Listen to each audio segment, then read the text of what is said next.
Parking's this way. I'm supposed to be a medium? Whenever I see an old one, I'm always really curious, like, what kind is that? Yeah, jumping's the exact same.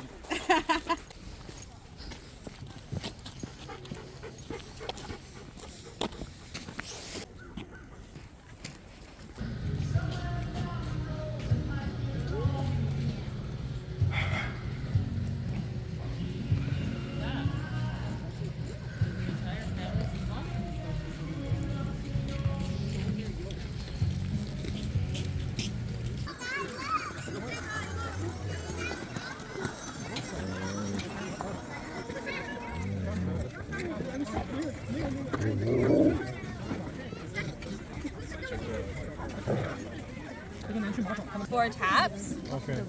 Here at Kortright, we never go above 3 just because we're extra conscious of the conservation area. Okay. But yeah, so you never do more than that because you're trying to take 10% or less of the tree's sap. That way the tree isn't harmed in any way when it's growing, but you still have the sap to take it. If you take more than 10%, there's a chance you will cause some damage to the tree, and we try and avoid that. Because a healthy tree does not make maple syrup. So how many liters of maple syrup, let's say, can one tree produce with 3 taps in one season?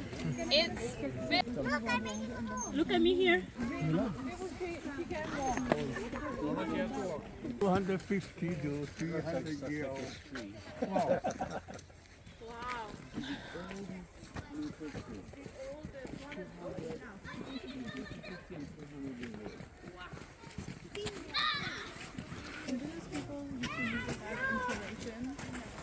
Oh wow. Big Wow. why it isn't on the table. That is like hay, you know, like So the indigenous people have lived here for thousands of years and we invented yeah, Fox is the the softest.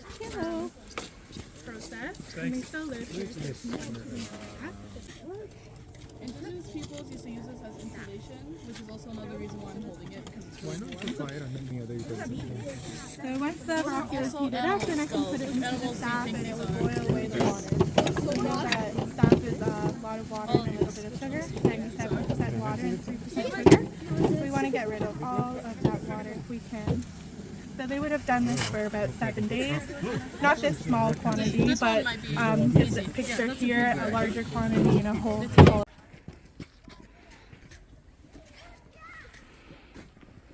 Our firewood here, all the firewood here is collected from maple trees, and these maple trees are they're all dead or they were diseased. So we cut them down and we use them for the fires inside the building. Over here we have where the pipelines, they move into our storage tanks over here. Yeah, so everything collects into our storage tanks. The fire that's contained inside, we don't have the open fireplace like the early European settlers did, but what we do have is we have a firebox. That firebox, it contains the fire and it's above our evaporator. We have a chimney over here, and this chimney, it filters out all the smoke that will come from the evaporator, and inside we have lots and lots of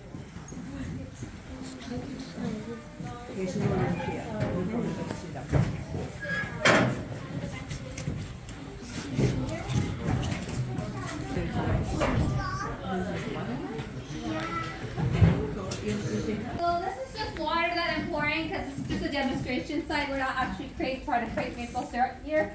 So I'm just trying to make sure that I can smells good, so I just fill it up with water. That's just water in there.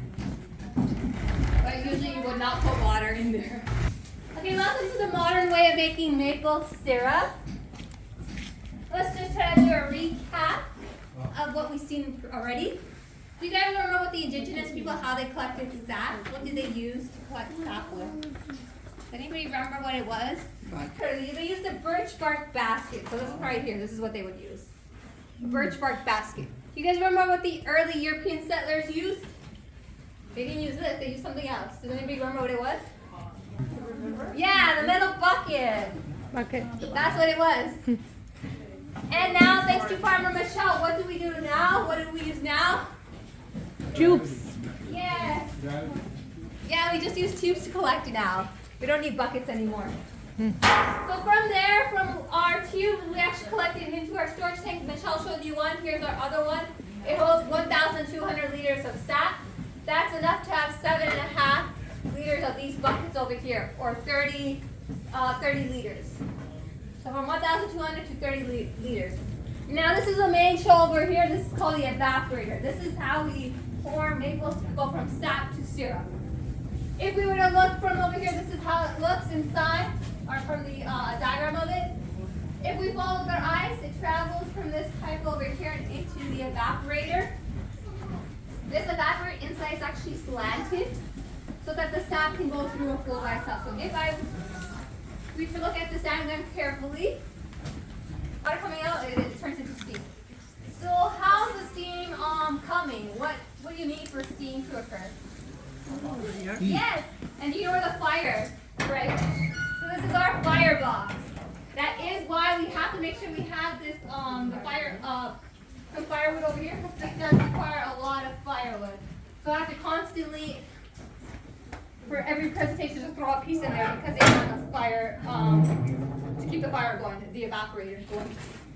So by having this enclosed now, so you might remember from the early Europeans, they had it out in the open. Well, that wasn't really efficient for heat, because it's out in the open, you're losing a lot of heat. Now, by modern day, we enclose it, and that really saves the heat. The heat goes where it needs to really go. And you're probably wondering, okay, why doesn't it smell in here like the early European site? We don't smell that fire smoke anymore. We don't see that smoke. Where do you think it's exiting from, the smoke? Chimney? Yeah, our chimney over here. So it comes out from the chimney. Now we do have a lot of evaporation occurring. You're probably wondering, how does all the steam leave this place? Because usually this actually would be closed, so we don't want animals to come through and pests and whatnot. Well, this room is actually pretty special. We have this rope here that when we pull it, it opens up from the top. So it's easy to open and close it. Open it up for the steam to come, to leave. Who wants to try to guess? How would the sap look? Yeah, water. It's just clear. Yeah, it's just sap of this boiler. And how do you think then if it was to go out into the finishing pan over here? So it moves from here into the finishing pan. What color or how do you think it might look at the finishing pan? Light brown, golden Yeah. brown. So this is basically a finished product. We do water down this again to keep the demonstrations going. But if it is too watery, we could just take it over here to this. Here we have a propane tank, and we just light up this, and we'll finish it up in there. When it is done and it's all good and we're ready to eat it or store it, we could just or put it in jars. We just open up this tap here and it just flows like this. Here we do have a filtering system of our own. We have one filter like this that we can make it go through. And we also have a strainer with a hole through it. That really helps get rid of any debris or mess that might have gone through. There.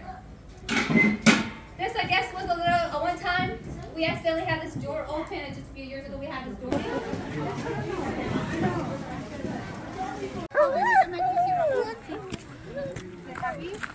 You can try it. Here, I can take it off. Now imagine you have to do that for 6 weeks straight. All of the sap in this big coffin kettle that we have here was actually brought down by children using the yolks, bucket by bucket. And so we are using the process of evaporation, which is why you see all of this steam evaporating. And so after 8 hours of boiling, scoop by scoop, we're going into this mama kettle here. And we're gonna boil for another 8 hours. So we have 8 hours here, 8 hours here. And what color is the liquid here? It's clear, but it has a little bit of a tint. So we are making some progress. That's how we can tell where we are relative to where we need to be. And so after those 16 hours, we're doing scoop by scoop into baby kettle. What color is the liquid here?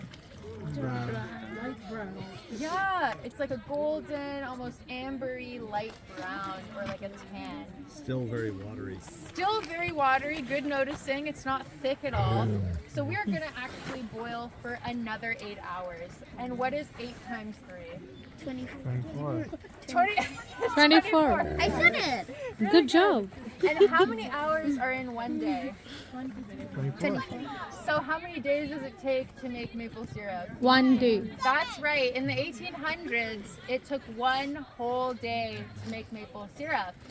And so after those 24 hours, since we're in an outdoor kitchen, we want to filter the syrup from any impurities. So I would take either an old t-shirt from my dad or maybe like an old dishcloth from my mom and filter that out bit by bit. Why would we want to filter this? What could fall in these kettles that we would not want? Like germs, dirt, grime. Yeah, exactly. Dirt could fall in there, leaves could fall in there, bugs could fall in there, anything here could fall in there. And I don't want that on my pancakes, right? So after we filter that out and we let it cool down, I'm gonna come around and show you the color. It's actually the same color, so it's that really dark brown. After the 24 hours, we would boil it down for an additional 6 to 8 hours to a kind of really thick paste. And then we would pour it into this wooden container here. And if you look closely, it actually has the initials of my family. And after that cools off, we're actually left with maple sugar blocks. And so these would have my initials of my family and it wouldn't go bad. So I could use it for up to a whole year. Or if I needed to trade it for maybe a new outfit or some pigs or some chickens or something like that, I could do that.